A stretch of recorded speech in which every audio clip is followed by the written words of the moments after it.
It is summertime here, which means we are crabbing.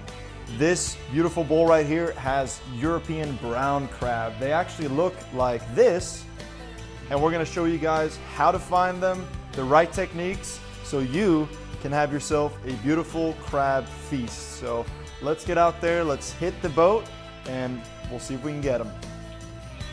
Let me show you guys what we're doing. So when you're crabbing, according to Swedish law, you gotta have two things labeled. Your trap has to be labeled with your address. I'm not gonna dox myself, so don't look at it. But also your buoy. Your buoy needs to have a mark. I put it close to the top so you can see it.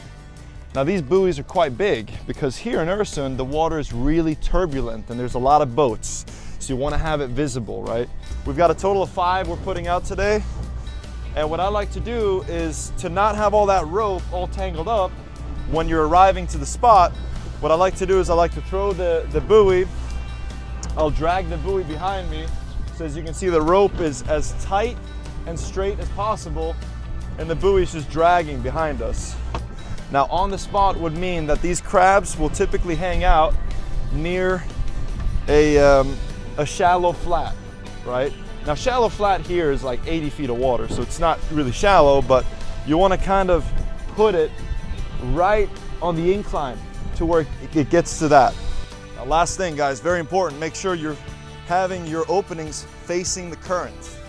Okay, so the current's going this way, just like that.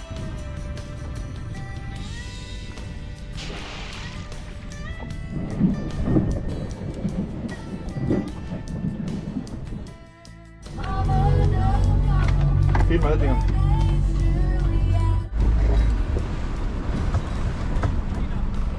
Okej. Alltså den sidan? Ja. Okej, jag förstår.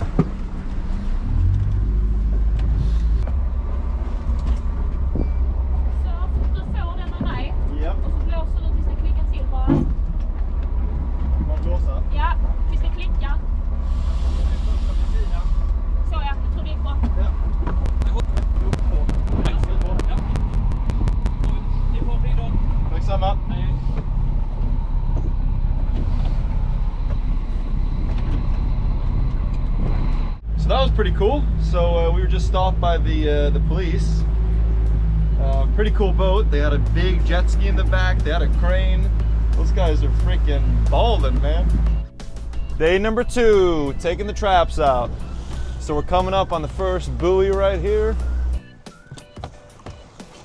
which we did anyways. Damn it. Hold up, hold up, hold up, hold up, hold up. All right, got it.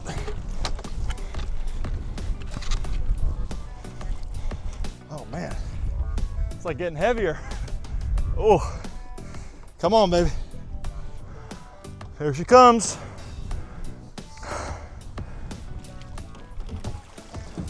We got one. Oh, okay. That's a little bit of a mixed bag for being the first trap. That is not a bad result.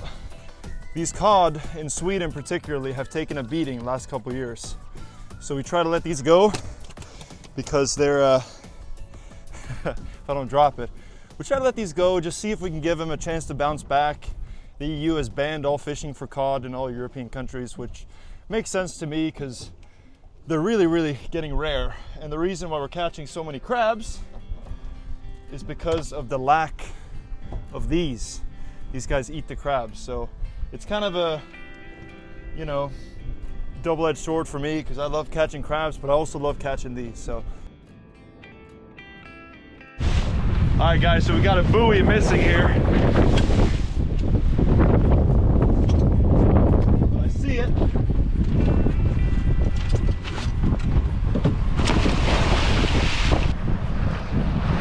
Är det ton?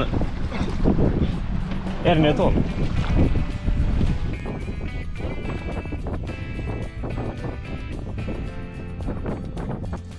We got a we got like a quadruple XL one. That is like a 2-pound crab right there. And we got our friend the spider crab too. Oh, no way, guys. No way. We got ourselves a little lobster, guys. Not a big one, but that's kind of cool, man. That is cool. So this is a beautiful Öresund lobster right there. Now these lobster typically have some bluish color. If you really look at the back, you can see the blue coming through. It's an incredibly beautiful lobster, guys. Again, we get a lot of them. This claw is called the crusher. This one's called the pincher. Either one's gonna kill your finger, but this one would be worse. And just like that, guys, we are back in the kitchen. Now, in some of these videos, sorry about the mess. This is no studio. We live here. This is our kitchen. But I'm gonna show you guys real quick how to deal with these crabs. So now a lot of guys, a lot of people I should say, like to eat the inside of the crab. All the guts and all that. I'm not a big gut eater. So let me show you guys real quick what I'll do here. So what we're gonna do is first of all, just like that. So next, I usually take this little swimmerette. Not gonna need that anymore. You could kind of go behind like this, and then you can carefully take the apron off just like that. So that's all the guts, and a lot of people like to eat that, but once again, I'm not a big gut eater. It's a beautiful cluster of crab. We're gonna take some of this seasoning here. Now, typically in the States, I would use like Old Bay or something like that. I'm in Sweden and they don't really have Old Bay here. So what I have is this like Turkish spice that my dad buys. I hear it's pretty good. So if it works on meat, it should work on crabs. That is about a couple pounds worth of love right there. So we're gonna put them in here. Give it about 10, 12 minutes. They don't need more than that.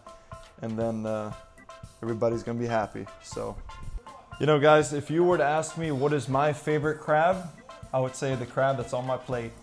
Crabbing here in Sweden is a little different than in Florida. In Florida, you know, we'll catch crabs and, you know, we'll make crab cakes or, you know, eat them with the family or whatever. Here, it's kind of a social gathering. So at the end of the summer, every single year, we have something called a kräftskiva, which means crawdad boil. Just like you do in Louisiana or a lot of these southern states, Georgia, where you'd actually get a huge amount of crayfish and everybody's sharing. People are, you know, eating and having a good time and talking and regaling stories and all that. Catching crabs is very, very similar. We have the same, you know, we got a couple people over, and to be honest with you, I mean, the food is secondary. I just love, you know, the companionship, bonding over food, especially when you've got the freshest stuff imaginable, guys. That is the knuckle, the best seafood you can imagine. So thank you guys for watching. We're gonna bring everybody in here. We're gonna have a good time, get into these crabs, and you know, it is just too fun of a time. So appreciate you guys watching as always, and we'll see you on the next one.